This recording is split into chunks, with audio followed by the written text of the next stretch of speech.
rare moment when probably one of the most experienced Huey pilots in history, Medal of Honor recipient General Brady, is going to tell us about this aircraft that has meant so much to so many people that the very sound of its rotors are iconic.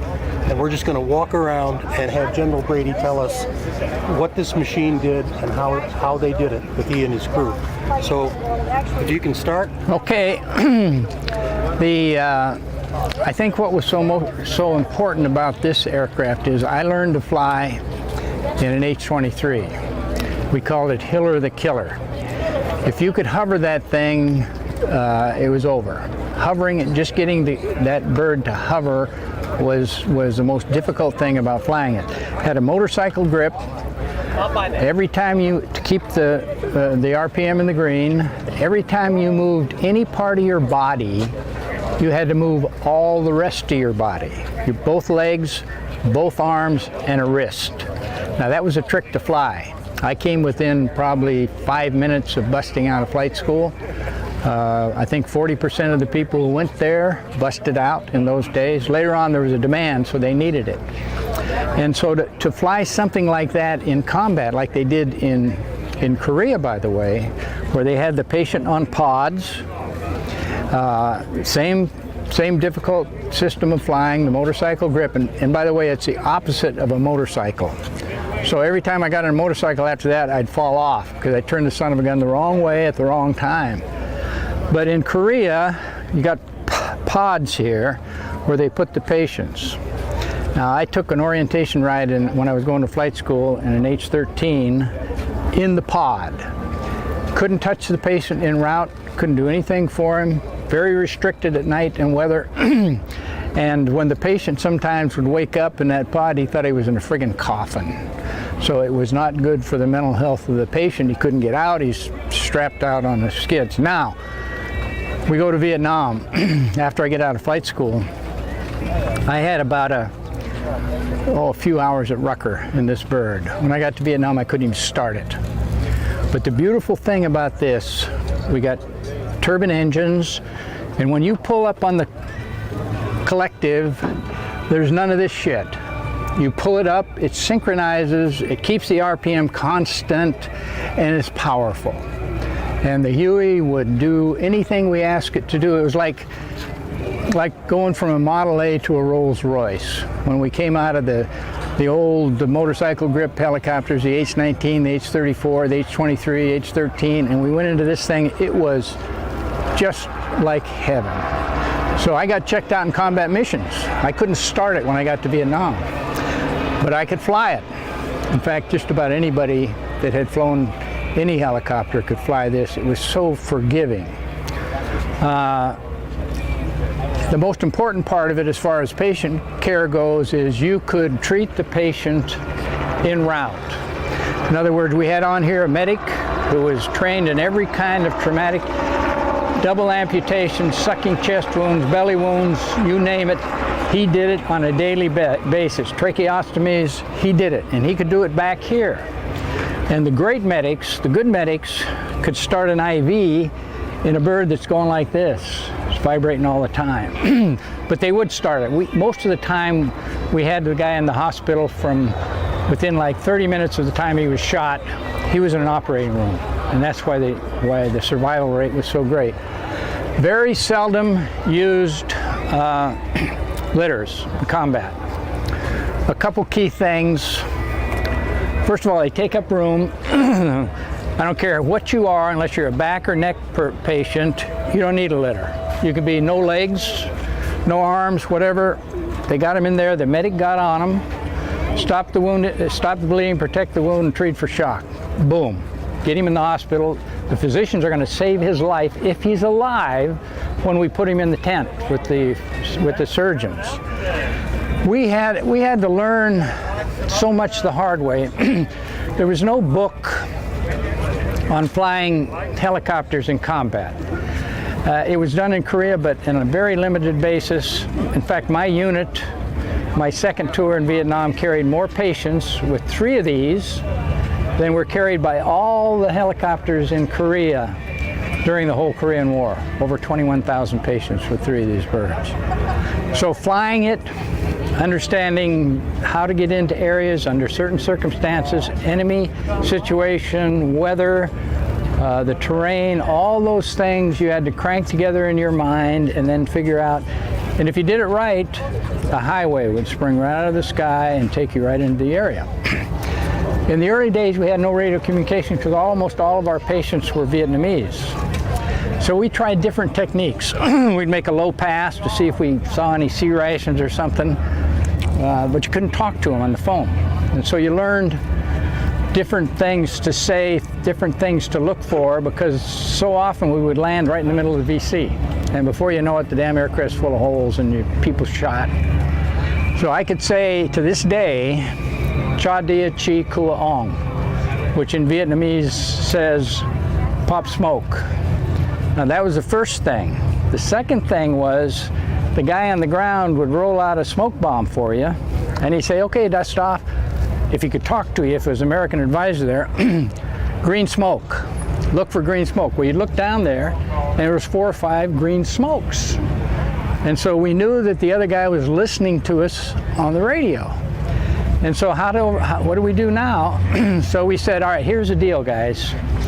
You pop smoke, I will identify it. So the guy on the ground or whoever says, the smoke is out, dust off. And we say, Roger, I got green smoke. Roger, come on in, that's us. And then even the color of the smoke was important, because green smoke in a ripe rice paddy is hard to see. Red smoke at night is hard to see. Yellow smoke was the best, purple smoke was good. So you had to make sure that you used those things as well, because the terrain was always so thick and so difficult, and the confined areas were so tight that you wanted to make sure. At night we used flashlights, lighters, anything that would flicker at night so that we could get in. We flew at night without any lights. We shot blackout approaches. You turn on your landing light or your searchlight, and the enemy knows exactly where you are and where the guys are on the ground. I always flew the right seat. And the reason I flew the right seat was because you lead with the right pedal. And when you lead with the right pedal, when you got a load on, what does that do? That reduces the demand on the engine and gives you more lifting power in that bird. And I also, when you had a heavy load, as you know, in a helicopter, you got to hit translational in order to fly. If you got a heavy load, I would lead with the right pedal and get translational sideways, because I could get it easier than if I went like this forward. Get translational sideways and then shift into the wind, and then you get off the ground. Because sometimes if you had, you know, very difficult sometimes to control the load when there's a whole bunch of people hurt. They're all fighting to get on. I never had to throw anybody off. I heard cases where they had, and then people on the ground then would shoot at the helicopters. Bad news. So I would always make sure, and these are things that we learned from trial and error. We would lock one door. We would load them through one door. And the people, my medic and crew chief, would then make sure we got the most serious on first, and then the least serious, and then if we had to come back, God forbid, we would call another bird in to get him. And the other thing, oftentimes, a guy goes through flight school, his IP flew the left seat. So he looked up to his IP, and he wanted to fly the left seat. And so they all liked the left seat because it made him feel like they were a big shot pilot or something. The problem with the left seat was the landing light and the searchlight are controlled from the right seat. And so are all the good instruments are on the right seat. We had so many guys go in at night saying, shine it over here. Crazy shit, so they could be in the left seat. So I insisted always with my pilots, you will fly the right seat where you control the searchlight and the spotlight, so that when you're going in, you are controlling, because the searchlight will shine wherever you want it to. If you're in the left seat, you got to tell the guy, shine it over here, and that was the last words of several crews. Shine it over here, boom, they're all dead. So, but this bird was, we started out with the B model, which was, I don't know how many inches shorter than this. It probably came up to, you probably had about this much room in the B model. But the beautiful thing about the B model was that it was flat at night. The worst thing about the Black Hawk is it sits like this. Your visibility is horrible, just horrible. I don't know how those guys, of course they've never had to fly in real terrain at night with that bird. It's always desert or something like that. But the B model was beautiful. And then they stretched it, put about an L9 engine in the D model Huey, underpowered. So General, you flew 2,000 missions in this, or? I flew between 2,500 and 3,000 missions. 2,500 and 3,000. And on what percentage of those missions, when you got in that, did you know what you were getting into? Is every one? Never, You never, knew? never, never, never. So that means you must have had tremendous confidence in this helicopter. Oh God, yes. Yeah, we could have never done what we did in Vietnam. With this helicopter, we rescued almost 1 million people. Men, women, children, enemy friendly, scout dogs, everything. You couldn't go out in like an H-19 or an H-34 where you're not sure if you're going to have enough, if you don't know if you got enough lift to get you out of the area. With this thing, I always knew that I could get out of the area, and not only that, I knew I could come in very, very fast, which made it difficult for them to hit you, and I could stop without flaring it, which is dangerous, and I could get out fast. You aren't going to pick up wounded because there's nothing going on. You're almost constantly landing in a bad situation. You get it on the ground, and now somebody's got to get those wounded on board. Tell me a little bit about your relationship to your crew chief and the medics and the guys that worked for you. Okay, you got a mission that came in that gave you the location, the call sign, the radio frequency, the number of patients, what was going on in the area. It was never accurate. The guy on the ground couldn't see everything, but he had one thing on his mind, and that, get my wounded buddies out of here. So he would not say anything to make you think I can't get in there. He's not going to say we're under fire, the area is insecure. No, he's going to lie to you about it, and so would I. So we developed a system, and our unit was kind of unique. We went anytime, day or night, for any kind of patients. So if we got a call at 3 o'clock in the morning and the guy's got ringworms, we're going to go get him. I don't care whether it's considered dangerous or not dangerous, we're going to go get him. And what we developed by doing that is they didn't lie to us. They would say, dust off, the area is insecure. Now you got to have a standard. You can't just go get yourself killed. So our standard was this. We will come in if you will stand up and help load the patients. That's all we ask.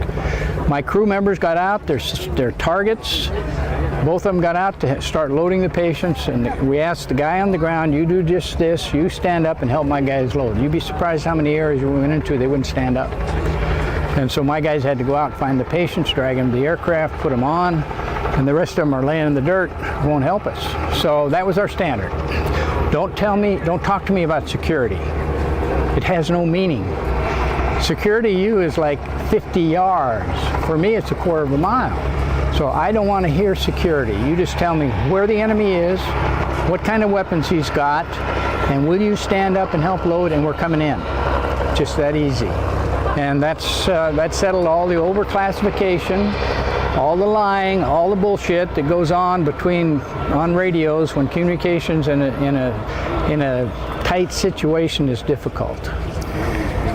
The sound of that rotor is just synonymous with the Vietnam conflict. Is there anything in particular about this rotor or this configuration that people might not generally know about the Huey, or anything you want to particularly point out about that?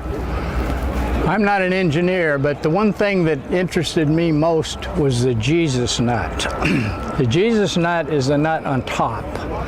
And so before you went on a flight, of course you pre-flighted the aircraft, but that's the thing you looked at, and we called it the Jesus nut, because if that ever came off, that's the end of it. So I always would check the Jesus nut. No, it's a turbo, constant RPM, tremendous lift capacity, tremendous quickness.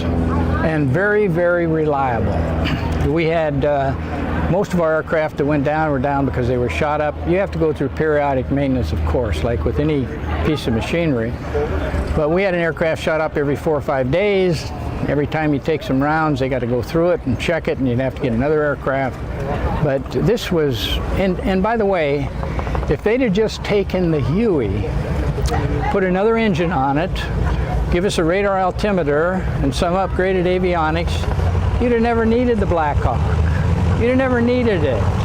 And this thing would have been good for the world forever. Now, if you're going to use the Black Hawk for troop carrying, it's a little more survivable. It'll take more G's than this one will in a crash. Certainly, it's a good machine, but not for what we did. This was just fine.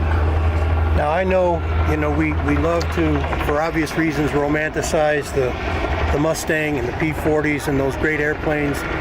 But there's some things about the number of combat missions and what this aircraft did that are not generally understood. And I know that's a little bit of a hot button with you. That's a hot button with me, you bet. This is the most combat experienced aircraft in the history of aviation. And you don't see it in a lot of museums. Museum of Flight in Seattle didn't have one. A good friend of mine there, guy of some influence, Bruce McCaw, said we need a Huey in there. So they put a Huey in there with all those fixed wing things all over the place, never done nothing, never been nowhere. And this bird's been everywhere, done everything. I think it had like over 7 million hours of combat time. 7 million hours, 16 million sorties or something. Incredible number. Of course, we lost a lot in Vietnam. People in my business, 1 out of 3 were a casualty to what they did. Crew members, pilots. I think we killed, I don't know, 200 and some pilots. I think we lost over 200 dust-off aircraft in Vietnam. So it was risky, and but very, very effective. There was not a battlefield operating system in combat in Vietnam more effective than this bird. Not artillery, not infantry, nothing did its job better than this bird as far as saving lives go. General, on the day that you saved, was it 51 or 52? There was rescued. Yeah, they said 51, but we probably got 70 or 80 out that day. I've read the description in your book. I've heard you talk about it. I'm still not sure, having never flown a helicopter, if I understand it. I wonder if you could just have people understand the trick of flying up the side. All right, here were the challenges my second tour. First tour, we're in the Delta, flat terrain. I mean, it's one great big forced landing area, not a problem. Second tour, we're in the mountains, and you got the afternoon clouds and you got the low valley fog in the morning. That was killing our people. So I have all young pilots, and I know they're going to push themselves, and the dust-off crews were getting killed regularly by this time, 1967. So I have no idea how we're going to get them out in weather in daytime or at night, which is even worse. So I found a couple techniques, and one of them was, as I told the story earlier today, soldier was bit by a snake and he was on a mountaintop. We got there in August, September. This was in November. We hadn't had anybody killed yet. We'd had a lot of our aircraft shot up and people wounded, but nobody killed. And so I went up the mountain straight into the stuff. You got the mountain here and you got the valley here. The clouds come down the mountain to about right here. So you go IFR, you don't know if you're upside down, right side up, but I could fall out in the valley and I would break out, and I knew that was okay. So after doing it, I went up 4th or 5th time, and they're screaming that he's going into convulsions and come please, dust off, please. So I went up and I was blown sideways. That was a breath of God, and I had this window down always, and as I said, I always led with the right pedal, and I looked out the window and I could see that far in that stuff. I could see the tip of that rotor blade. That's as far as I could see. But I could also see I thought we were going into the trees. I was looking for a hole in the trees because I was sure we were going to crash. But I could see the tip of the rotor blade as I looked out the window, and I could see the top of the trees. Guess what? I got 2 reference points. I know I'm right side up. So I turned it sideways and I went up the mountain sidewards. And that's the same technique I used for the day that I got the Medal of Honor. I did that 4 times with low valley fog. Not top, but the low valley fog, which is like a snowbank. But you dip into it, rotor blade, trees, terrain, and you work your way through it sideways. Piece of cake. Nobody can see you. And so you're perfectly safe. Night was a trick. I was sitting out in an area we call, that they call over there Death Valley, and I'm watching a firefight at night. And if you ever seen a firefight at night, it's just a beautiful thing. You know, you got the tracers, the different colored tracers, and you got the flares coming down through the clouds, and the mountains. It was during some weather. The mountains are covered with fog or clouds, and I looked up at a mountain with the flare, and I could see the mountain. There was a silhouette of the mountain, and it just kind of stuck in my head. So a short time later, we get a call to pick up some 101st guys in the valley during a tropical storm. Now on the Delta, we would fly with this, and the crew members would lay with their head out the window. They'd lay on the floor with their head out the door, and they would watch behind for a light on both sides, and we would watch for a light in front. So it's like ink, and it's a tropical storm. So I see a light, I would fly towards that light, and these guys would say, okay, I can still see lights behind us, because we didn't want to go IFR. There was no letdown facilities, and we could have got up above it, and it would not have been too much of a problem. But you're not going to get the patient that way. So then I had a vision of that mountaintop in the clouds, and the silhouette of that mountain with those flares. I knew exactly how I was going to get those guys out. I went back. We had a float ship. I went back and got a ship with good instruments on it. I knew the mountains were about 4,000 or 5,000 feet high, I think. So I gave myself 1,000 feet clearance from the mountains, and I got another pilot. I used 3 pilots that night and a couple crews, and I told the radar people at Chulai, vector me to these coordinates. So I went up to 1,000 feet above the mountains, and they gave me a vector. Now once I get over the area out there, there's an Air Force ship at about 9,000 feet dropping flares. The idea was to catch a flare out the window and follow it down through the mountains.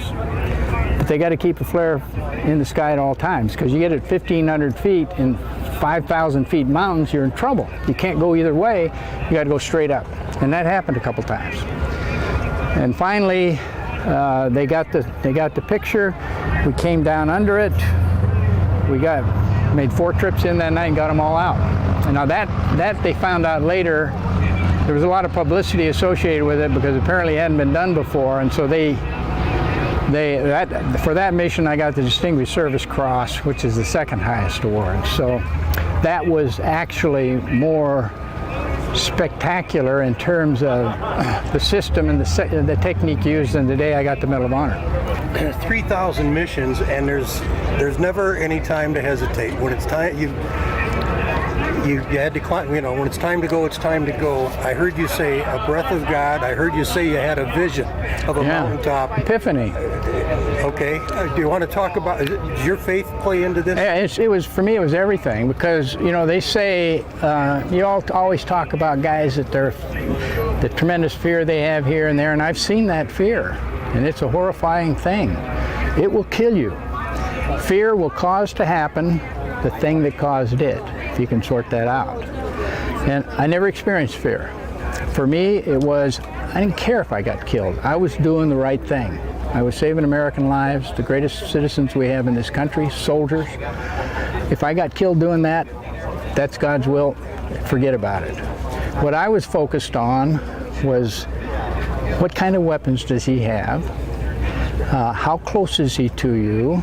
And then from that information, I looked at the terrain, And, you know, for example, here's a rice paddy. The enemy's in this tree line. The friendlies are in this tree line.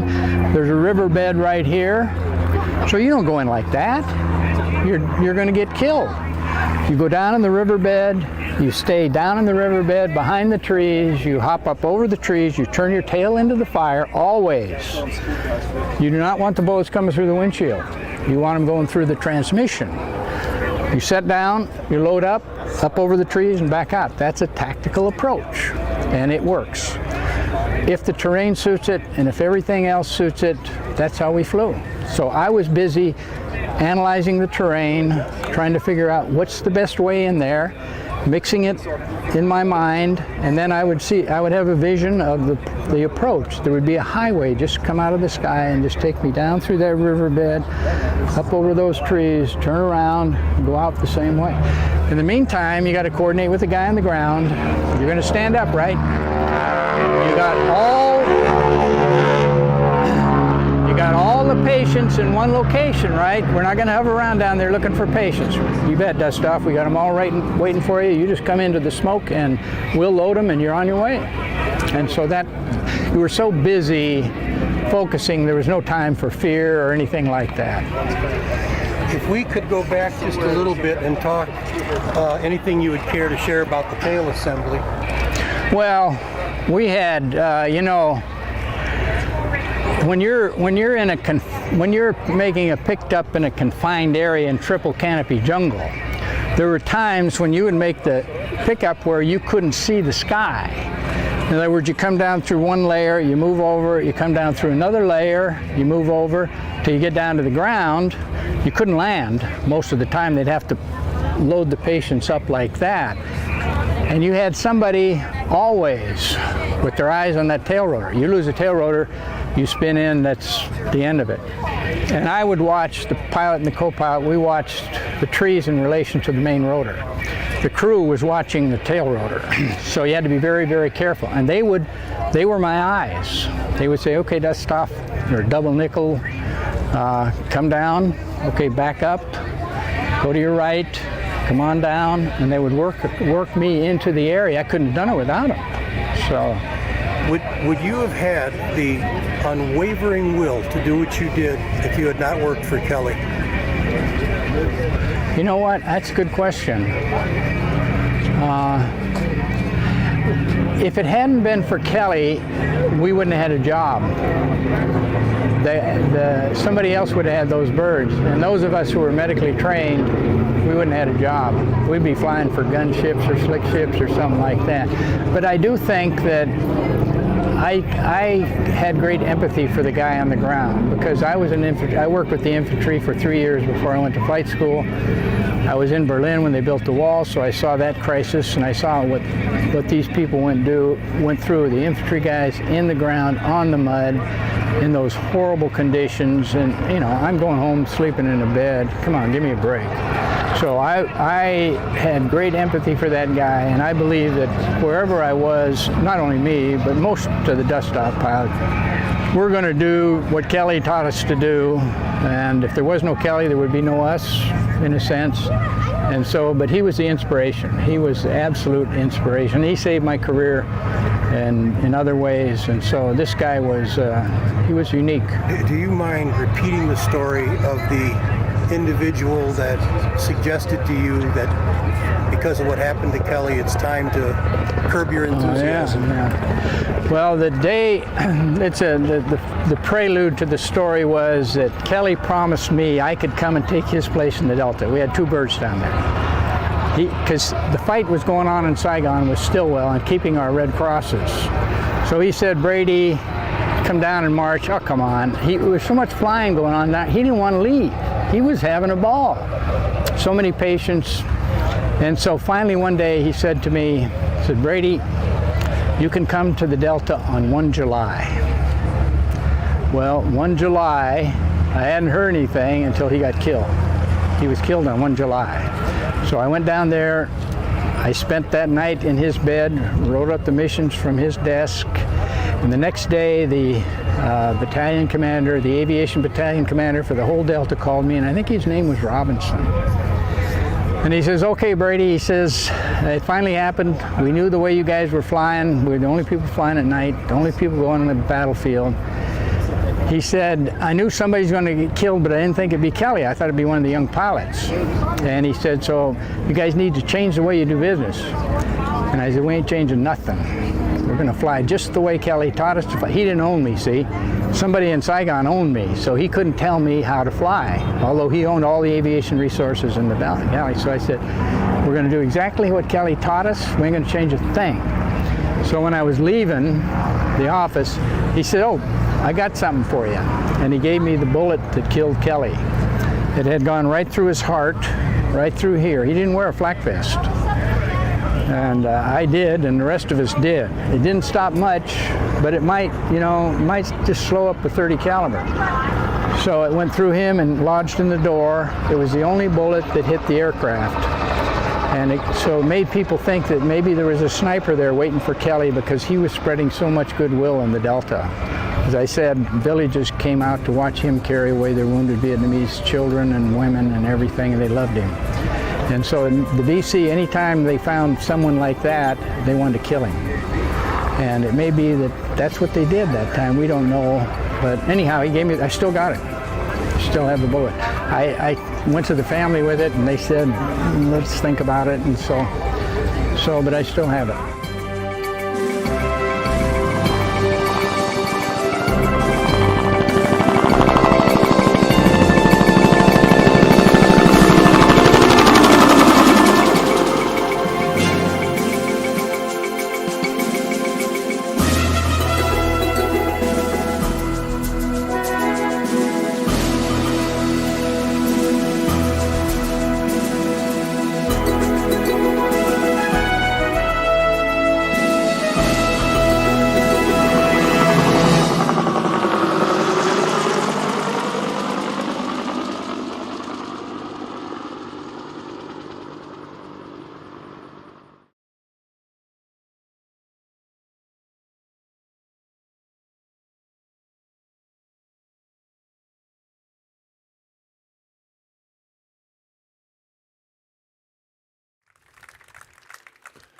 Good morning, folks. Welcome to Warbird in Review on, it's Friday now.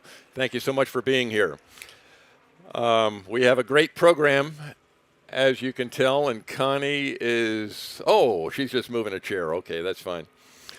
I looked at the program that we've got today, and I had great difficulty in how I was going to orchestrate it. I'm Ed McElhenney. Yeah, I'm a retired fighter pilot, and I got helicopters behind me, so it's going to be difficult for me, but please bear with me today. But we are in the midst here of a hero, and I don't know how many of you know General Brady's story, I guess is the best way to put it, but I feel obligated to let everybody know exactly what went on so many years ago. As a retired general officer also, I presented many medals and awards myself, and typically they started with attention to order. So bear with me for a minute, and I will say attention to order. For conspicuous gallantry and intrepidity in action at the risk of his life above and beyond the call of duty, Major Brady distinguished himself while serving in the Republic of Vietnam, commanding a UH-1H ambulance helicopter. He volunteered to rescue wounded men from a site in enemy-held territory, which was supported to be heavily defended and to be blanketed by fog. To reach the site, he descended through heavy fog and smoke and hovered slowly along the valley trail, turning his ship sideward to blow the fog away with a backwash from his rotor blades. Despite the unchallenged close-range enemy fire, he found the dangerously small site where he successfully landed and evacuated 2 badly wounded South Vietnamese soldiers. He was then called to another area completely covered by dense fog, where American casualties lay only 50 meters from the enemy. 2 aircraft had been previously shot down, and others had made unsuccessful attempts to reach this site earlier in the day.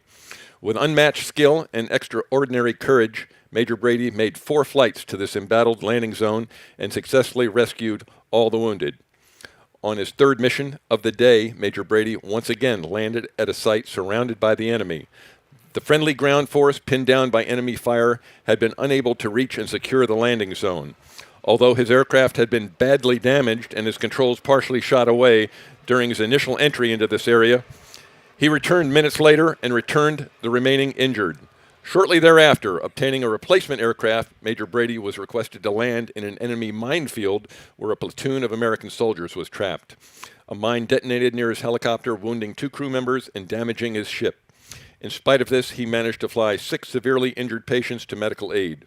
Throughout that day, Major Brady utilized 3 helicopters to evacuate a total of 51 seriously wounded men, many of whom would have perished without prompt medical treatment. Major Brady's bravery was in highest traditions of the military service and reflects great credit upon himself and the United States Army. This is the man who is here.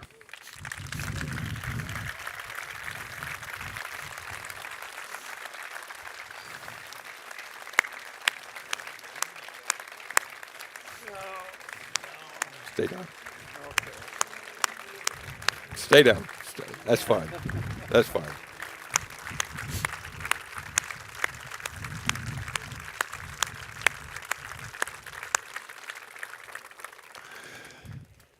I had to do that. I'm sorry, but yeah, now you all know that part of the story, and there's much more after that.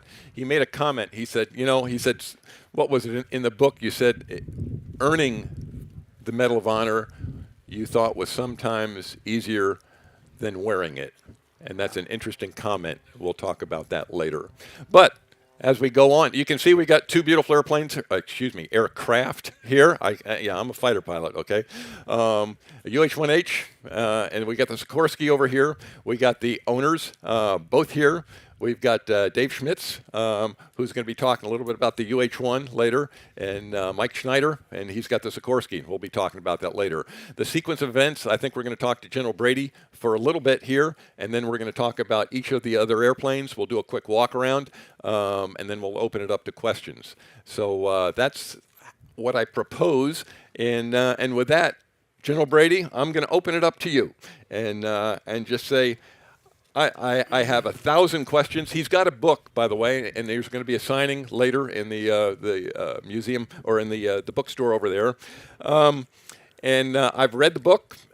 Interesting stories. And you flew dust off. Tell us a little bit about the mission. I know we've got a lot of Vietnam veterans here. From Vietnam, right? Raise your hand, guys. I know there's quite a few here. Any of you ever picked up by dust off? Yeah, here we go. Good. Well, the story. Much of the story is in the book about the origins of dust off and how successful it was and the techniques we used to get into the battlefield. And so I always usually start with a war story. It kind of tells you what we did. You all know the difference between a war story and a fairy tale. A fairy tale begins with once upon a time, and a war story begins with this is no shit. So we were called out one day to kind of give you an idea to a pickup site in a combat area. The people on the ground were wounded Marines.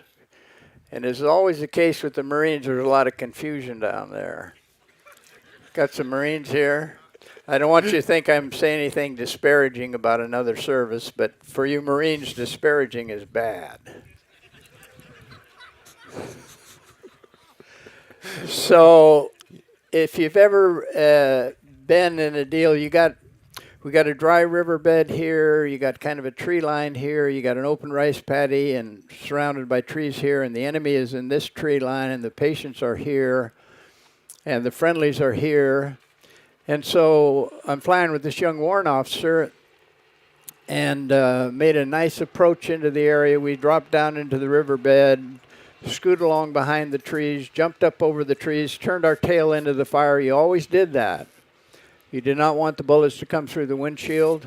Better that they came through the transmission, so you always did that, and you went out the same way that you came in.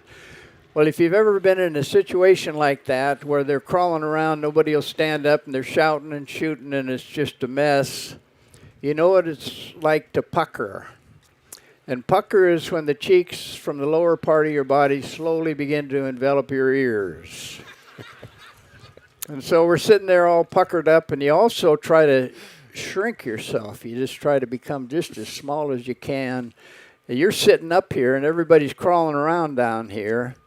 And so we're shrunk up, we're puckered, and I look over at my co-pilot, and his head's going like this, all over the cockpit. I thought that's strange. Strange guy. Back to the patients. Let's get him on. Let's get the heck out of here. And then back to my buddy, and there his head is like that. And I couldn't help myself. I broke down. I laughed out loud. And he didn't miss a stroke. He said, "Laugh, you son of a bitch, but it's harder to hit a moving target." And that's a true story.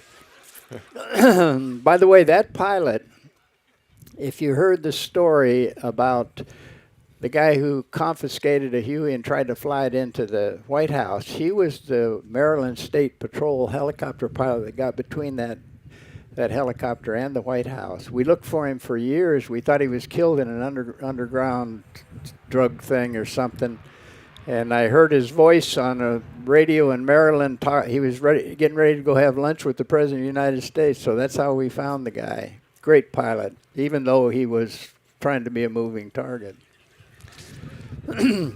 But the key for us in Dust Off was to find ways to get in during the battlefield. And if you used your imagination, and if you looked at the terrain, and you knew where the friendlies were, and you knew where the enemy was, and you knew what weapons the guy had, and you'd mix and mingle that in, a highway would actually spring out of the sky and show you how to get in that area. And so we did find different ways to get into different areas, and they talk about blowing away the smoke or the fog or whatever. I mean, where does it go? You can't blow it away.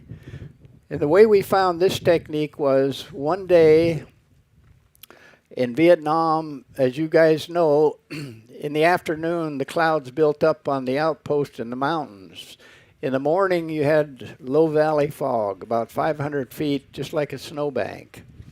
And we got a call. I had just gone back to Vietnam for my second tour, and I had a bunch of young warrant officer aviators right out of flight school. All their names started with an S. They all thought they were handpicked to fly Dust Off. Somebody just grabbed these guys and gave them to me. And they never had any experience at all, but they were eager. They were ready to go, and I was worried about the weather, and I was worried about the mountains, and I know they would not stop, and I was worried about how to do these, especially these weather missions. So we got a call one day for a kid who was on one of the outposts, and he'd been bitten by a snake. And those snakes in Vietnam, you know, it's like lay down so you don't hurt yourself falling, because they were pretty deadly. And so initially, we went into the area, and I knew I could fall out because it was VFR under the clouds, but they were in the clouds on the top of the outpost. We start up into the outpost, and of course, you get all screwed up, but I fall out in the valley, broke out, back up again, couldn't figure out how in the hell am I going to get in there. I could not see. So the crew's nervous. The guys are shouting at me, "Dust Off, please, please hurry." He's going into convulsions. So I went back. I said, "Okay, guys, we got one more time."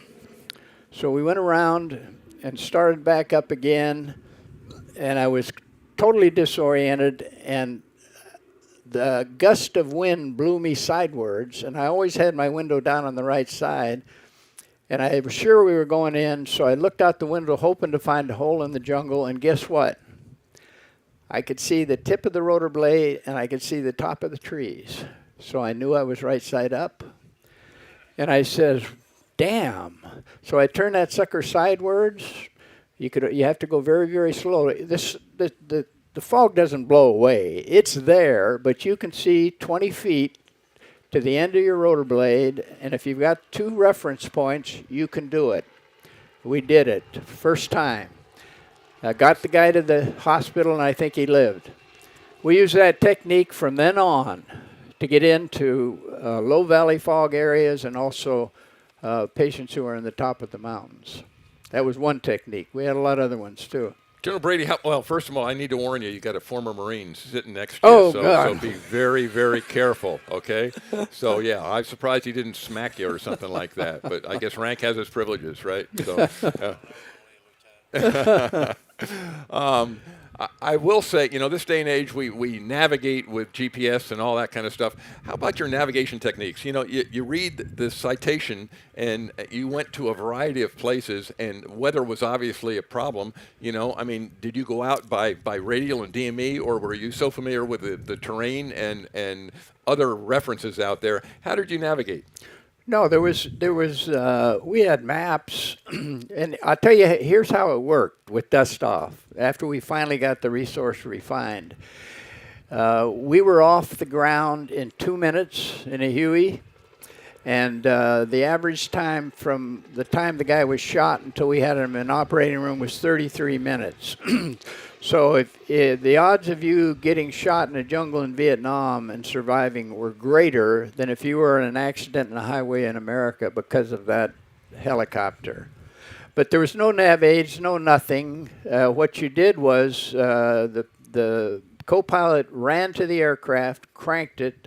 The aircraft commander went to the operations, and we got a heading and we got a distance to the pickup site. The first thing you do when you lift off is you let the guy in the jungle know we're on the way, because they're worried about his wounded friends, his buddies, and they need to know that help is on the way. So you let them know. Now, as you get into the area, that's when you start analyzing the terrain, the enemy location, the friendly location, what signal.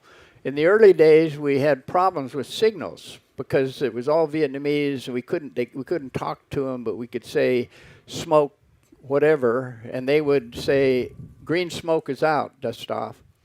And guess what? You'd look down there and you'd find 4 or 5 green smokes. And we went into some wrong areas a little bit before we finally wised up. And so then after that, we would say, you got smoke, Raj. Okay, here's the deal. You pop smoke, I will identify the color. And so that we know it's you, and we're coming. A very simple thing, but it saved us a lot of heartaches compared to the first few times when we went into the wrong smoke thing. But essentially, heading, distance, frequency, call sign, that's all we need. Now, if we had trouble finding him, if it was a LERP guy or something you needed a hoist, then oftentimes we would use our FM Homer to get in and find him. The worst missions at this time, more of our people were being killed at night and in weather than were being killed by the enemy. We're losing a lot of crews, a lot of aircraft, because they were flying in the mountains, and they were flying at night, get disoriented, and crash. So those were the things. But we found a way to do the weather in the daytime, and later on we found a way to do the weather at night. Understand. How about, the mission that you earned the Medal of Honor on? You went back and forth several times. What's a typical crew for your dust-off mission? How many guys? Crew? Okay. We had a pilot, co-pilot, medic, and a crew chief. Okay. And did any of them ever look at you and go, "You're nuts, I don't want to go with you, and this is too dangerous"? Or are you guys all on the same sheet of music? Well, we had some cases where they would come back and never fly again. Oh. And so, but did not happen very often. The most important thing, for example, the day of the Medal of Honor, we used the technique to go into the fog to pick up the 2 Vietnamese wounded. I was not on duty that day, but they called me because it was a weather mission, and we knew how to do that.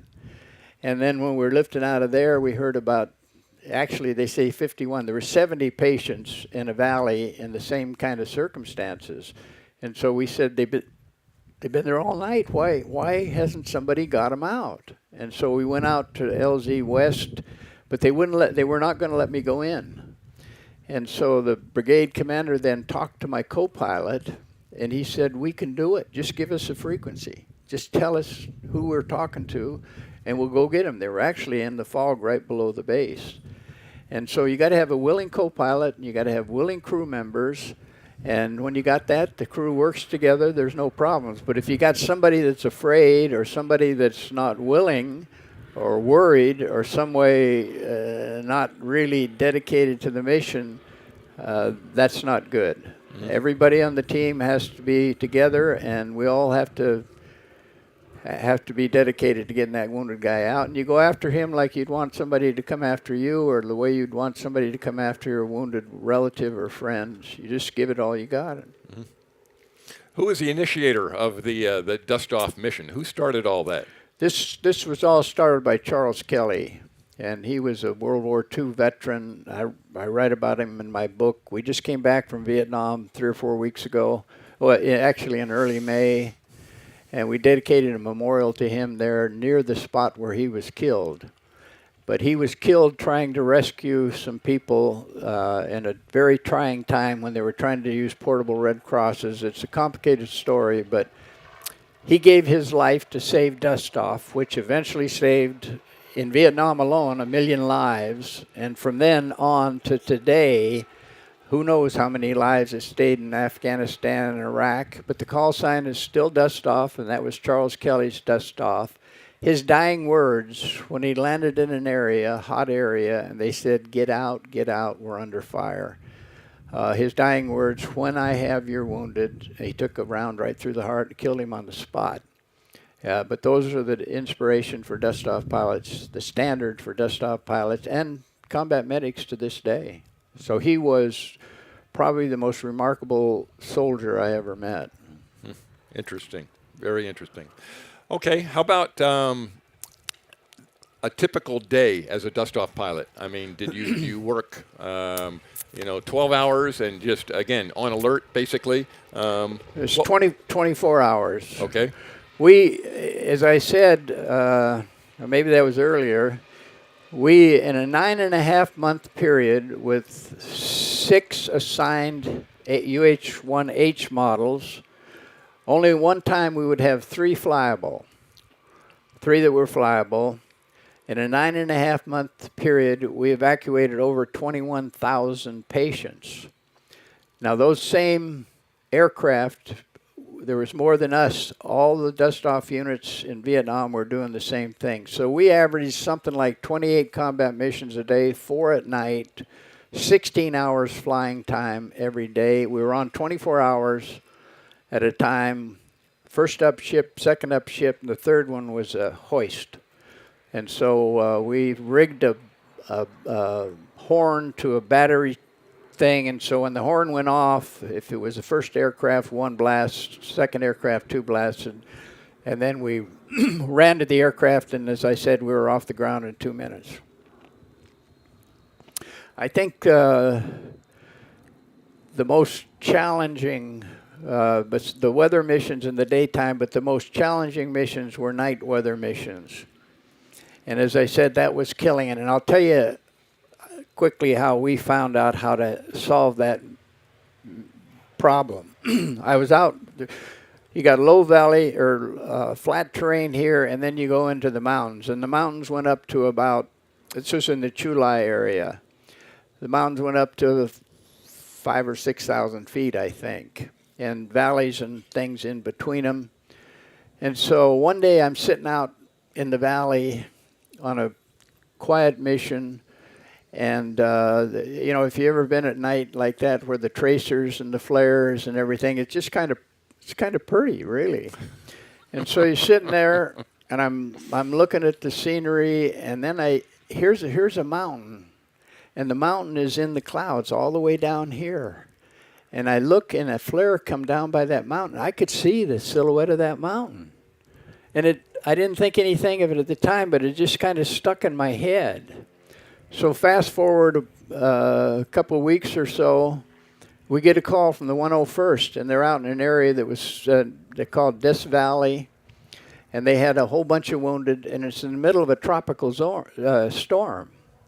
And so I tried to use a technique that we used in the Delta, which at night in the Delta with all the canals and everything, you could get on a canal and with your searchlight you could follow it like a highway right into the pickup zone. Very easy navigation, no wires, no mountains, no nothing. It was beautiful, no problem at night.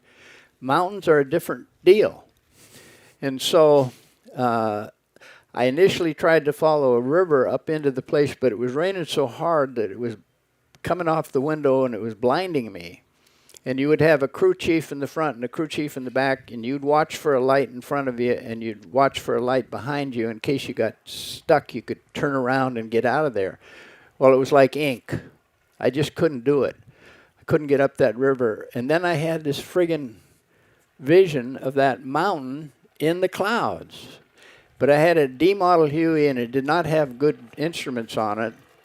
And so I knew how I was going to do it. I went back, got another airplane with a transponder and another crew. And then I told them, I want a vector to the pickup site. I'm going to go to about 6,000 feet IFR to the pickup site. Air Force flare ship was at 9,000 feet. And I says, I want you guys to drop flares, and I'm going to see if I can circle those flares down through the mountains and get in, use my FM Homer to get in and pick up those guys. And so the Air Force guys not sure what was going on, and the son of a gun stopped the flares when I'm about 1,500 feet in 3,000-foot mountains. But the beautiful thing about the Huey was you just stop it and just straight up. You don't dare go any direction because you'll hit a mountain. So I finally got the guy trained. And so he kept the flare in the sky, lighted all the time. And we came down through that stuff, and we got in there, and we got those wounded out. ITO, up above the mountains, back to the hospital. We circle over the ocean until we saw the lights of Chulai, and then we go into the hospital. So we made 4 trips that night, doing this, using the same technique, and we got every one of them out. And after that, we were never stopped by night weather, nor were we ever stopped by day weather. We never left a patient in the field, period. Wow. I will say it's really nice these days to have night vision goggles, and that was way before that. All right, you were talking about the Huey. This is the exact model Huey that you flew. Is that correct? A Huey-1H. Okay. Let's shift gears for a second. I'll give you a break, and we're going to let Dave talk a little bit about his aircraft. First of all, Dave, thank you so much to bring it here. It is a beautiful aircraft. And all right, tell us a little bit about the acquisition. Where'd it come from? Well, it came from Olympia, Washington, where we bought it from Northwest Helicopters in 2015. Just happened, my partner came to me I flew T6s for quite a few years, and we were at a safety meeting in Minneapolis, and Barry says, Dave, I want to talk to you after the meeting. Okay, and so the meeting was over. What's up, Barry? He said, well, I want to, my son and I want to buy a Huey. I said, all right, well, how much time you got in helicopters? Well, none, but we're going to flight school. Okay, well, let's just start. And I had just been in the traded plane, and I saw there were a couple for sale, and so then that's where it started. Okay, but there's more to that. I told you as former Marine, but what did you fly for the Marines? I flew CH-46. I was in Vietnam 69-70 and HMM 364 at Marble Mountain. Okay, so he was a Marine, CH-46 kind of guy there, so Yeah. so he's okay. But okay, so you acquired it. Was there a great deal of restoration required? Actually, no, it was pretty well restored.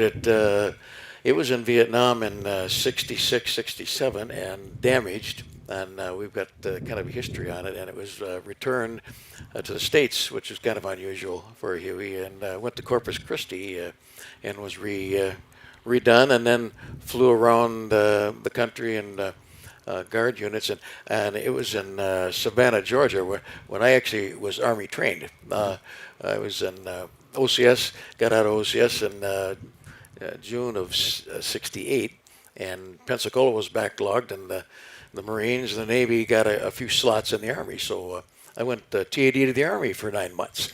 so, So he's okay, right? He got his Army training. So they didn't know what to do with us down in Fort Walters or in Savannah. They just left us alone.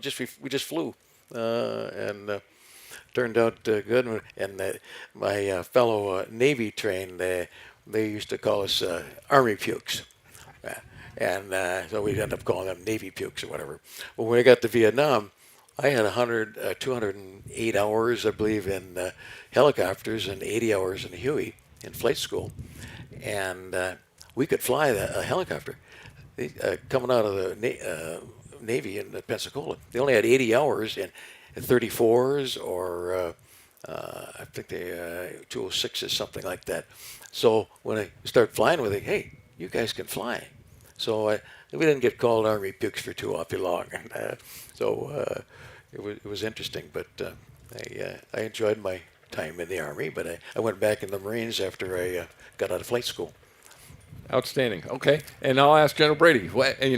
This is how much time you got in one of these things? In the Huey? Yeah. I haven't got a lot of time. Probably all of it was in Vietnam. Most of my time in the Huey was in Vietnam, and it's about 1,800 hours Okay. in Vietnam. But we flew, I can't tell you what a joy it was to have this thing when we got to Vietnam. Before that, they had the H-13. It took both feet, both legs, and a wrist to fly one of those things. And it does with the 34 too, I think, right? You still got that damn thing? In a 19, I swear to God, we flew single pilot missions in the 19, and it's like this bird, not as big, not as good, but at the end of the day, your left wrist and your left leg were just absolutely worn out, and you had to transfer fuel, and you had to read maps and do all that. But that, I think, made me a better pilot, because when I got in this thing, you just jerk that sucker off the ground, and it would pick up anything you could put on it. And we were talking the other day about how many is the most patients you ever got on that thing. And my co-pilot said one night we picked up a guy named Webster Anderson, who was later on became a Medal of Honor recipient, but he was on a mountaintop in a tropical storm. We used the flares and everything, and my co-pilot, who kept the record after the after-action report, said we had 21 people on there, 21 American soldiers. Wow. And another pilot recently, I heard, said he had 27 on there. Now, if you've got women and children, then you can get them. But we did not use litters unless it was a head or a neck thing.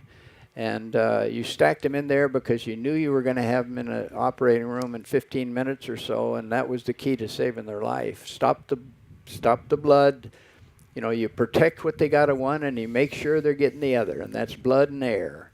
And with those two things, 15 minutes, double amputees, sucking, you name it, and we get them in the operating room, and they're going to live.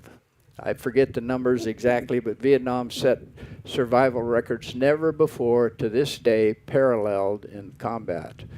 I think 10% of our people were wounded in Vietnam, and of that 10% who were wounded, less than 1% died. And so if we got our hands on you, you were going to live, unless you were already dead. And so that was just a basic fact, and the troops really appreciated that. But this was it. It was not so much us. We had a machine that we had faith in, that we knew could do anything we asked it to do, and was great in the jungle. It was quick. It had a nice attitude for approach at night. We flew blacked out. We had no lights on at night, and we did not use lights when we landed. So you had to have a signal on the ground, and it could be one of my pilots landed at one night to a flicking Zippo lighter. And so if you've got a light and you could take this thing, you could stop it above the trees, and then you could tilt it, and then you keep that light between you and the ground, and you don't need a searchlight. They don't want you to use a searchlight because it exposes their position.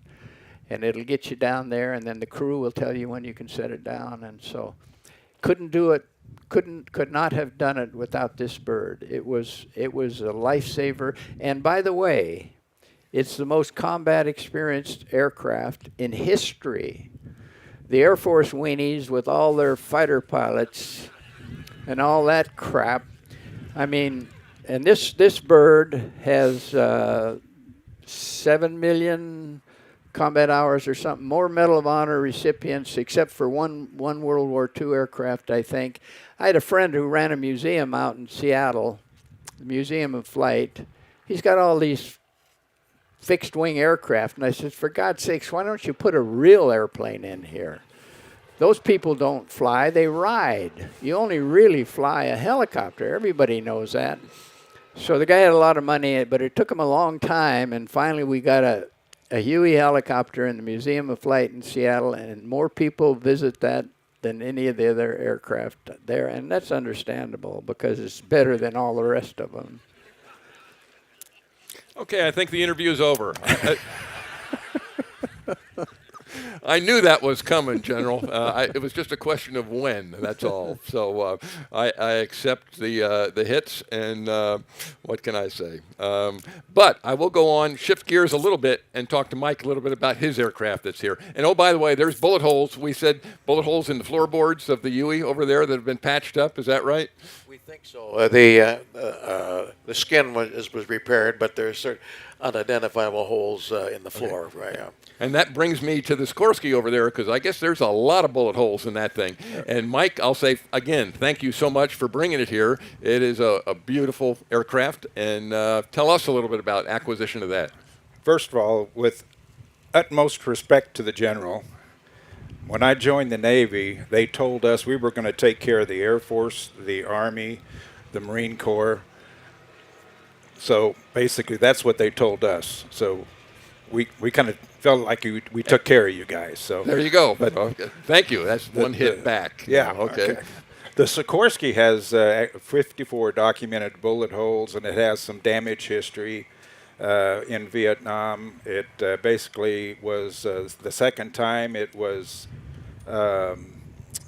damaged. It was sent to Japan. That's how it basically survived. It was up there when the HMM 362 squadron in 1968, they were told to go home, and they gave all the rest of the helicopters to the South Vietnamese. And this one was up in Japan, was sent to the States, flew in a guard unit a couple of years, and then sent to Davis-Monthan.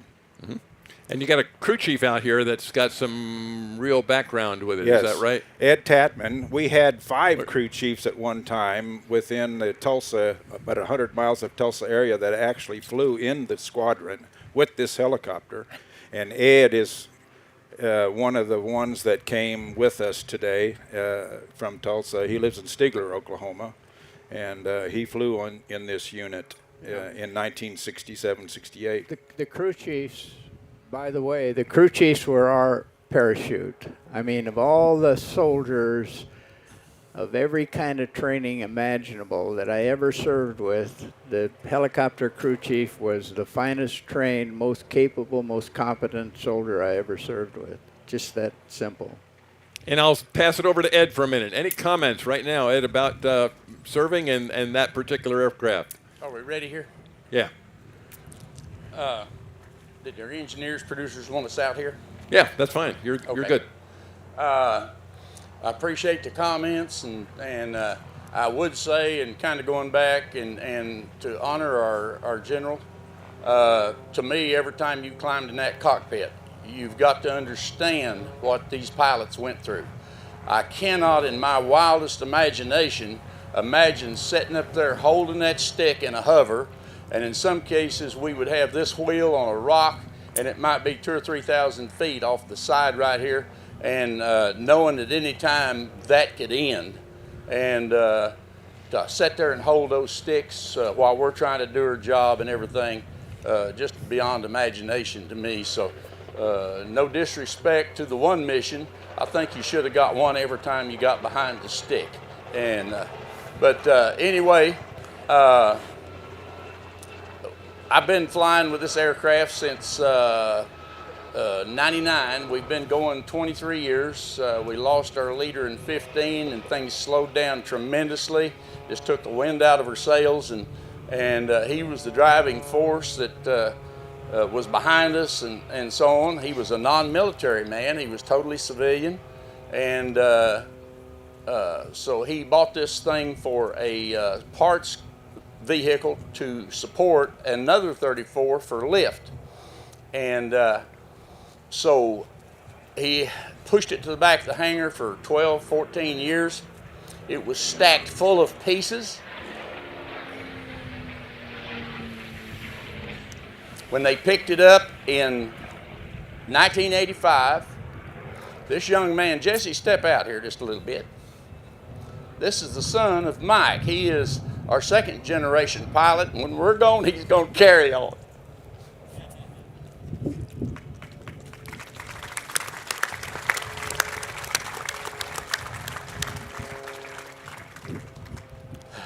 I'm not going to tell you his age, but in 1985, he was 10 years old.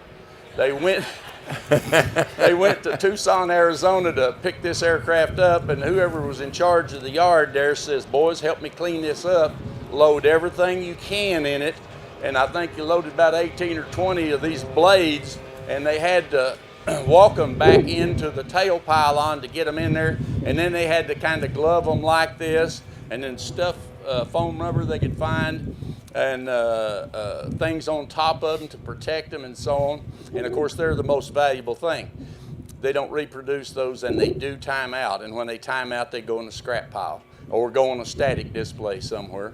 And Jesse rode down in the old truck, and their air conditioner was what we affectionately referred to when I was a kid as a 265.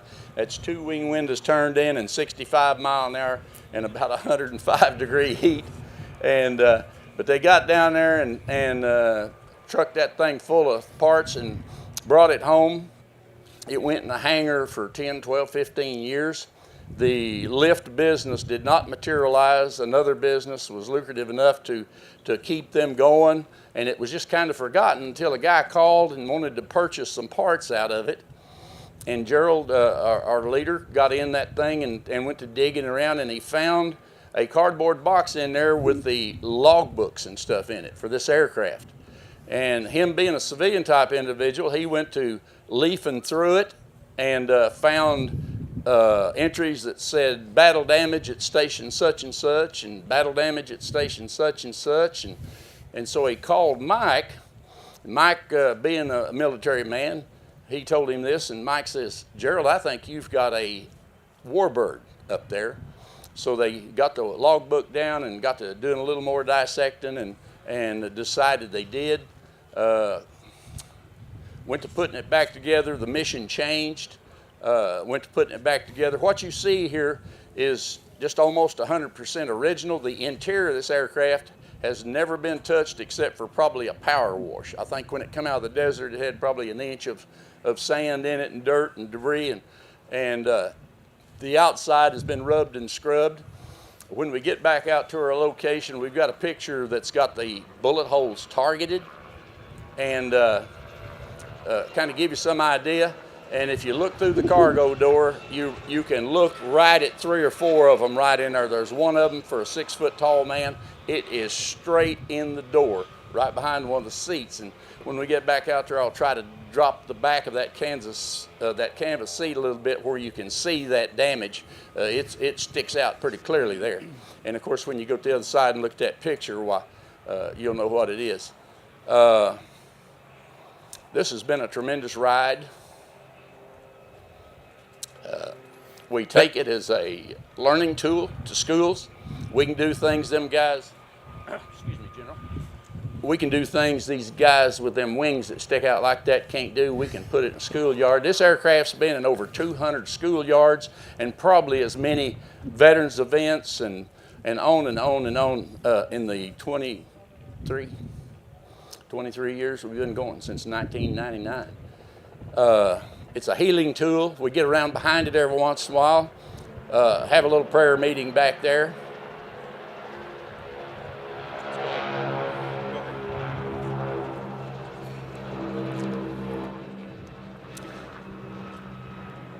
It's an educational tool, it's a healing tool, and it's also a flying memorial to 33 of our squadron mates that paid the ultimate sacrifice right here. And so obviously we feel like that thing demands the first respect for sure. And I had a young man walk by yesterday. I'm getting too old to fight fair. And he was pushing the bassinet and had a couple families with him. And they kind of rolled up, and he said, if you've seen one old airplane, you've seen them all. And I stood and thought about that and visited with Jesse. I'm getting to where I think these things out a little better than I did at one time.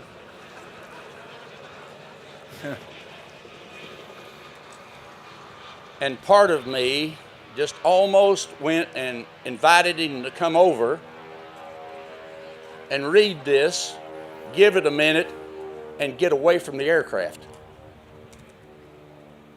It's not just another old airplane. And all these airplanes, or most of them out here, the warbirds especially, have got tails to tail. Let's let Jesse, if we can we do that, gentlemen? We were gonna do a walk around and talk a little pilot stuff. We're running out of time, so I'm gonna save that until like after the questions, and we're gonna open it up to questions because I'm sure people have got questions about the aircraft.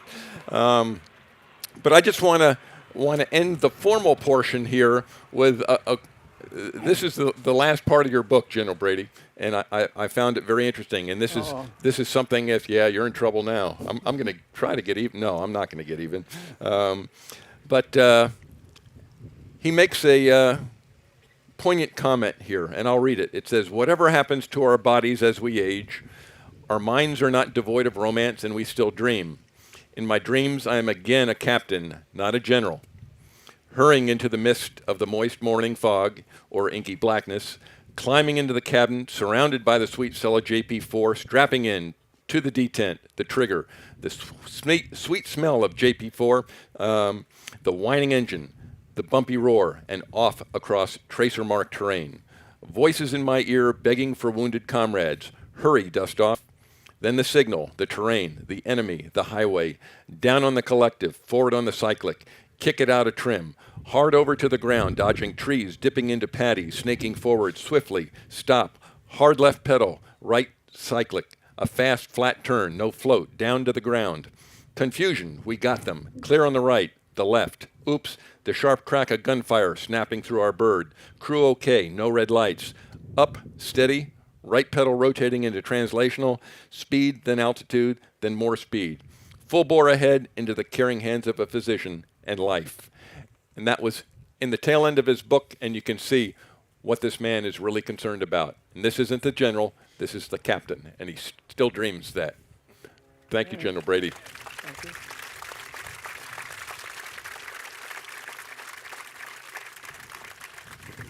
All right, we got about 8 minutes right now, not a lot of time, but I'm going to open it up to questions, and then afterwards, like I said, General Brady is going to be signing books back in the that building right there, and I highly recommend the book. I will also say thank you to American Airlines. American Airlines helped you out in getting here, from what I understand. They used to be my former employer for about 33 years also. Oh. So I appreciate the ride they gave you and their support. And with that, we'll open it up to quick questions. Go ahead, up the top there. So General, first I'd like to say thanks for the presentation you gave today. It was very interesting. From a pilot's perspective, I was curious because you hear a lot of stories about heavily damaged Hueys getting their crews back and surviving, these dust-off missions. Is there something special about the Huey that gave it that sort of robustness and ability to take hits and stay in the air? Well, it did not have armor. You can't do that much to a helicopter, but we did have what's that? Kevlar. We had a Kevlar thing here on our side that you could slide out after you got into it, and we all carried a pistol, and guess where we put that pistol? That was it. And some of them would put something in the bubble down there. So you didn't have a lot of protection, but the bird did take a lot of punishment. And you could fill the rotor blades with bullets. The most beautiful advance from the old helicopters. Some of the hardest training we had in the early days was to get into a burning ship and get the wounded out. Somebody created a fuel cell. That sucker didn't burn. Of all the crash sites, and we were just talking about this, of all the crash sites I went into Vietnam, I can't remember off the top of my head any of them that caught on fire. So that bird would go to the ground and crash, but it didn't burn. And the saying in the early days of my flying was, if you don't get killed in the crash, you'll burn to death. But the Huey had a beautiful cell, even with the tracer. It would take a lot of rounds and still keep on flying. And the only thing that would stop it really from getting to the ground is if you killed the pilot and the co-pilot. Then there was an issue. But the bird, no matter how many rounds it took, unless it hit something really vital, the transmission was the most dangerous thing, because if that blade stopped, then you're dead.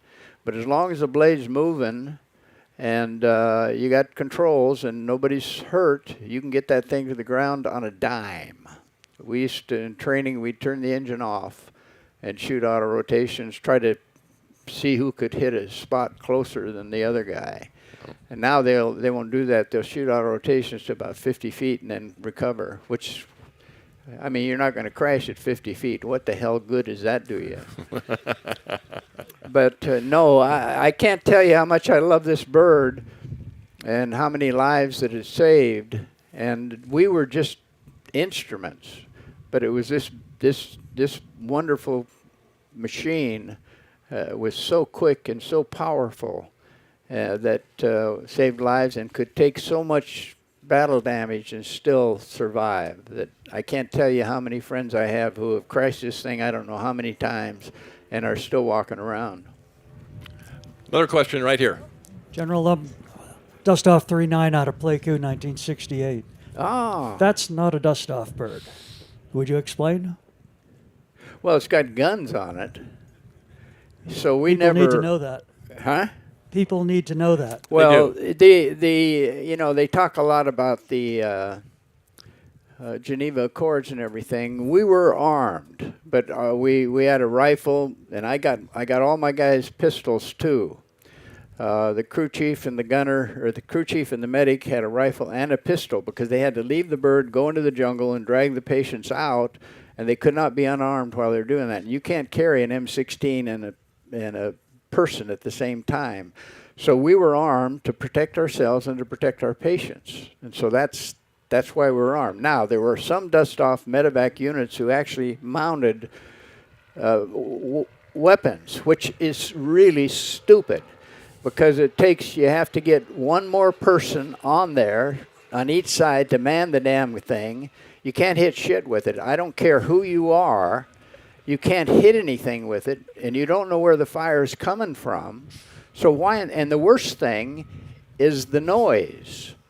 When I would tell them, don't shoot, no mad minute. I don't want to hear anything when I come in. Don't shoot. The first time I went in, everybody's shooting like crazy, and the guys in the back are shooting like crazy, and the damn hot rounds are going down the back of my flight suit, and I think I'm dead. So no shooting, quiet, nice quiet approach. Then, if you hear somebody shooting, you know it's the bad guy, and you could do whatever you have to do to get the hell out of there. So there's conflicting thoughts. One of my pilots talked about gunships and shooting and all that, and I finally said, what good does it do? And he says, well, it makes me feel better. And I thought, what the hell have I got here? But so it's not, the guns, as I said, the medevacs from the first cav, not the first cav, but the 101st, or the first cav, I think they mounted machine guns on the side of their aircraft, which were just stupid. Really. Took up space, more weight, less room for patients, and you can't hit anything. You know, we in the early days, we were trying to teach our pilots how to shoot if they had to out of a helicopter. Guess what? you shoot behind the target. Now, how long does it take to teach a guy to shoot behind the target? It's difficult. We had an area where we had a bunch of peacocks, and we had lanes going down through there, and these guys would practice on the peacock. Believe me, those peacocks were perfectly safe. Okay, we've got that perspective down. Thank you. All right, another question up here. You mentioned that the crew was a medic and the 2 pilots and the crew chief, and then there was also a gunner, correct? No? Not on my bird. No? There was a gunner. Your crew members, the crew chief and the medic were your protect. If you got into an area and you're on the ground and you start receiving fire and you see where it's coming from, they were armed and they could return the fire. But I discouraged that. And because, you know, just to hit a guy in the jungle, it's just wasting ammo. It's very difficult. And the most important thing was to get in there and out as fast as you could. No, we did not. I would never carry a gunner. Although, as I said, the medevac helicopters in the first cab did have gunners. Total waste. Okay, thank you. All right, other questions? Okay, we got one over here.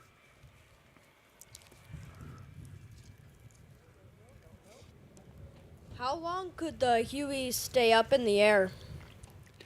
We counted, for my purposes, we counted for about 2 hours. Is that about right? And then at the end of 2 hours, the 20-minute warning light would come on. And the one thing you knew when that light came on, you didn't have 20 minutes. So that was the limit. And so we had, beautiful thing about it was my second tour, my first tour, we actually refueled in 55-gallon drums with a chamois cloth out in the middle of the paddies. Second tour, we refueled hot, and we could refuel. So we could go 15 hours without getting out of the seat, without any problem at all, because they had fuel for us everywhere. And hospitals, too, and that was the most important thing. That's why our missions were so quick. You know, 33 minutes from the time the guy's shot until he's in an operating room. You're just not going to die.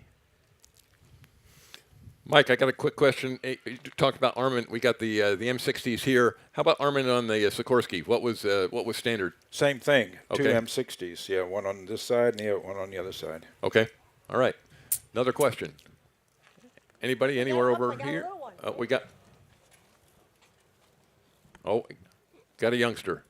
That guy looks like he's going to be a helicopter pilot. Looks like a smart guy to me. Go ahead. How fast do the helicopters need to go to get off the ground? Well, I think it redlined at 130 knots. We flew at about 120. But to get off the ground. Oh, to get off the red ground, line, yeah. well, you have to hit. You know, the trick is when you got a load. The trick is hitting translational. And the way I used to do it with a heavy load was, and some of them would have to splash their way through a rice paddy just to get enough airspeed. These were, a lot of the time it was the gunships, which were overloaded, and some of the slicks too, just to hit translational so you get up in the air. But I found that if I dipped it to the right with right pedal, it took demand off the engine, gave me more power, and I could get translational sideways and then turn into the flight. And so taking off, you're just like the speed of walking. But then the first thing you want to do is get speed, and then you want to get altitude. You got that, young man? Go to helicopter school. Yeah, I was going to say, put him in school. He's ready. All right, go ahead, Karen. What I'd like to know, the Huey is the sexy bird out there, but the H-34 is the workhorse. I'd like to know what a typical mission was for that airplane and the type of things they had to do to accomplish those. And that's for the Sikorsky, Yeah. you're asking. Typical mission for the Sikorsky. Okay. Who wants to? That'd be Ed. He did the missions. Okay. So Go ahead, Ed. Or Jesse. I'd say Ed is the one that can explain this, but they pretty much used it for anything that they could put in it or put into the field. Since I've been here this week, I've told the story probably half a dozen times. I'd kind of gotten rusty at telling the stories. We actually hauled a singing group, and I think they were the Ronettes. Beautiful 3 girls, girls of color. They were gorgeous. They had beehive hairdos. They smelled pretty. I was in love. And we took them into a zone with Huey gunships escort. We flew into a mountain outpost. The girls got out. We went back up and spun around for about 30 minutes and went back in and got them and brought them back somewhere and let them out. We didn't just hop them around. So I don't know if one of them had a brother on that outpost or something. I feel like there might have been something special going on here. But it was, the aircraft, if you can only imagine, was used for everything conceivable in the world. And it was actually used for medevacs. It had no markings on it. We wasn't trying to hide from anybody or identify or anything. We might take a recon mission in and then automatically become a medevac. How about a typical time for the mission? How long do you think that thing? How to compare to a Huey? A couple-hour mission? Is that probably about right? I don't think I could compare because I wasn't associated with Hueys. We just all worked all day long, sun up to sundown, 24 hours. I believe the general said a while ago. It was 24/7. The air wing saved my life. The neat thing about it that I never occurred to me when I joined was the air wing. We did get to go home in most occasions back to a secure base, and have a hot meal and a clean, dry bed. Medevac might come at 2 or 3 o'clock in the morning, so we had to go to the old club and drag the officers out of it and slap them around a little bit, and help them in the cockpit. The young guys. Got it. Yeah, I understand. The young guys. Yeah, not us old guys. Yep. And but I wish we had the time to tell you about the ceremonial buffalo. We do not have time to tell that story, and it may not be appropriate. But anyway, you just name whatever you could use a helicopter or a pickup truck for, or a Jeep or whatever, a pack mule. It's Jesse. How much fuel does that hold? It holds just shy of 300 gallons. Okay. It's got a 2-hour range, just like the Huey does. We have a 30-minute fuel light, but it feels like 3 minutes. So we see the light come on, we land. So I understand. It's doing about, it's burning 65 to 70 economical, trying to just get it here and home and stuff like that. But in a hover, it's with a load, it's burning 110 to 115 an hour. Okay, and you brought this thing from Oklahoma, right? Oklahoma. We're in the Tulsa area. And how fast cruise speed wise? We were coming up here. We got lucky with the wind gods. We had a tailwind, so we were doing about 100 knots over the ground. We were indicating about 75 to 80, and it took us about just shy of 6 hours to get here. Okay. And lots of gallons of gas. Okay. So. I got to ask General Brady, what's the fastest you had a Huey? Fastest I've had it going? Yeah. We had, one of my guys was Hook, and you can read about him in the book. The aircraft was hit with a mortar, and by the time I got to him, he had a lot of head wounds, and I was really, really worried. And so I bent that damn thing over, and it was right at the red line, which is what, 130, 123 is a published one, but I'm sure it'll go faster than that. Well, and the ones we had, I think there was a red line there, and the aircraft started to shudder a little. My co-pilot brought me back to my senses, and so I eased back. The beautiful thing about it was that there was one neurosurgeon in the country, and he was in our hospital that day. And so we got Hook into the hospital probably within 20 minutes. Like I say, you can read about the mission in my book. It was really a miraculous thing. And that surgeon opened up his head, and to the day, he was a big, tall farm boy from Iowa, a great medic, and but he lived. And we played golf. He wasn't worth the shit on the golf course, but he had 2 daughters. This Iowa farm guy. Now listen to this, and he's also in the Aviation Hall of Fame. One daughter is a PhD from Duke, and the other has a master's degree from the University of Iowa. So I don't know if he got out of the 8th grade or not, but he was a medic supreme. But anyhow, I got him on the bird, and I was really worried, and so I bent that damn thing over a lot more than I should have, and we might have had some mast bumping, and so, but anyhow, we got him to the hospital. But I think 130 knots is about the fastest I ever went in that thing. But when you're on the trees and you're going 120 knots, that's fun.